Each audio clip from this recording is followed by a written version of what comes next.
Sir నమస్కారం sir. నమస్తే అండి. ఓకే, 14వ తారీఖు పిఠాపురంలో జరిగే జనసేన పార్టీ ఆవిర్భావ సభ జరుగుతుంది కదా, ఎలా ఉండబోతుంది అంటారు? సముద్రం వచ్చి మీద పడిపోయినట్టు ఉంటుంది, ఆకాశం వచ్చి మీద పడిపోయినట్టు ఉంటుంది. అంత అద్భుతంగా ఉంటుంది ఆ సభ. అన్ని లక్షల మంది రాబోతున్నారు. తర్వాత ఈ సభని విజయవంతం చేయాలని చెప్పి ప్రతి ఒక్క జన సైనికుడు ఉత్కంఠభరితంగా ఎదురు చూస్తున్నాడు. 14వ తారీఖు గ్రాండ్ సక్సెస్ అవబోతుంది జనసేన ఆవిర్భావ మహాసభ.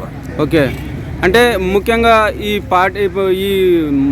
పిఠాపురంలో ఇప్పుడు ఎమ్మెల్సీలో నాగబాబు గారికి ఇచ్చారు కదా, అక్కడ వర్మ గారు కొంచెం అసంతృప్తిగా ఉన్నట్టున్నాడు. మరి అక్కడ ఈ సభ పెట్టడం కరెక్ట్ అంటారా ఈ టైంలో?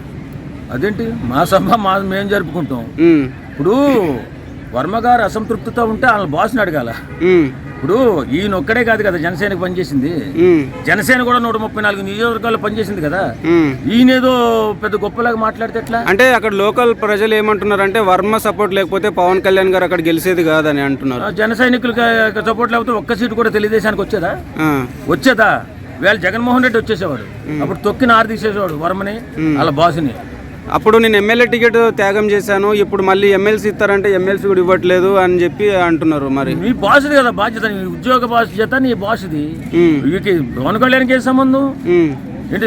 నువ్వు కూడా తిరిగినంత మాత్రం నా ఉద్యోగం తీసుకుని నీకు ఇచ్చేస్తాడండి. అంటే గతంలో పవన్ కళ్యాణ్ గారు నాకు పదవులు అవసరం లేదు, నా కుటుంబానికి ఎలాంటి పదవులు అవసరం లేదు అన్న ఆయన ఇప్పుడు నాగబాబు గారికి ఎమ్మెల్సీగా ఇవ్వడం ఎంతవరకు కరెక్ట్ అంటారు? నేను ఇది మాత్రం చాలా మంది క్లారిటీ ఇస్తున్నా, ఇది నా పవన్ కళ్యాణ్ గారి కోరిక కాదండి.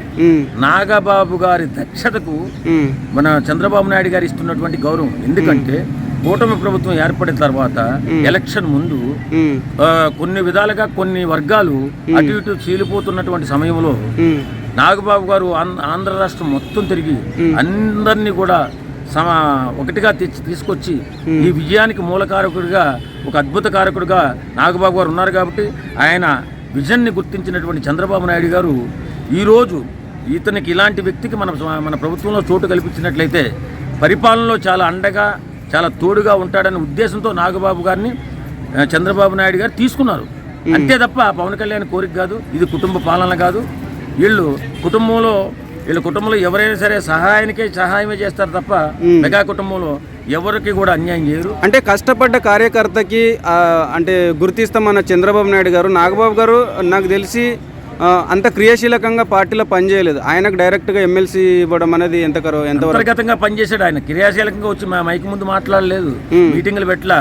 అంతర్గతంగా కూటమి గట్టి అంతర్గతంగా వెళ్ళి ప్రతి నియోజకవర్గం తిరిగి అందరినీ ఒక తాటిపైకి తేవడానికి చాలా కష్టపడ్డాడు అతను. ఆ కష్టాన్ని గుర్తించిన చంద్రబాబు నాయుడు గారు ఇస్తున్నారు ఈవేళ. అంతే తప్ప వర్మ గారికి ఇవ్వలేదే. వర్మ గారి గురించి ఆయన ఆలోచిస్తుంటారు. వర్మ ఎందుకు తొందరపడిపోతాడు రాజకీయాల్లో? అంటే పిఠాపురంలో కూడా అల్లర్లు స్టార్ట్ అయినాయి. నిన్న న్యూస్ చూస్తే అక్కడ కొంచెం వ్యతిరేకత స్టార్ట్ అవుతుంది జనసేన పైన, టీడీపీ పైన, కూటమి ప్రభుత్వం పైన. చాలా మంది వ్యతిరేకంగా మాట్లాడుతున్నారు, మేము మోసపోయాము అన్నట్టు మీకు ఎలా అనిపించింది? అది కొంతమంది అలా చేస్తూ ఉంటారు సార్. ఇప్పుడు 40% ఓటు బ్యాంక్ ఉన్న వైసీపీ మరి ఇలాంటి అల్లర్లే చేస్తూ ఉంటుంది.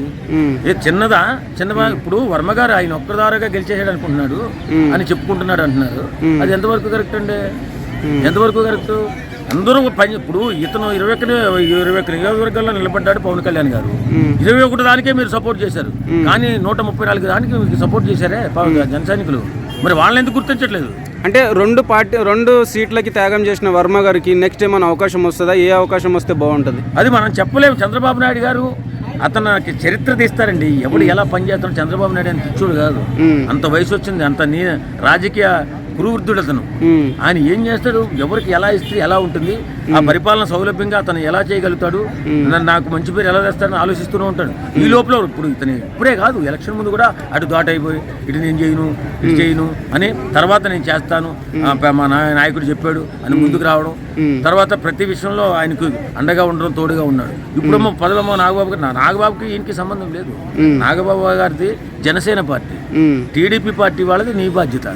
జనసేన పార్టీ వాళ్ళకి ఏం బాధ్యత ఉండదు. అలాంటప్పుడు మీరు బాధపడినా ఏం చేసినా మీ బాధ్యత అంతా మీ బాస్దే. కాబట్టి ఆయనతో కలిసి మీరు వెళ్ళండి.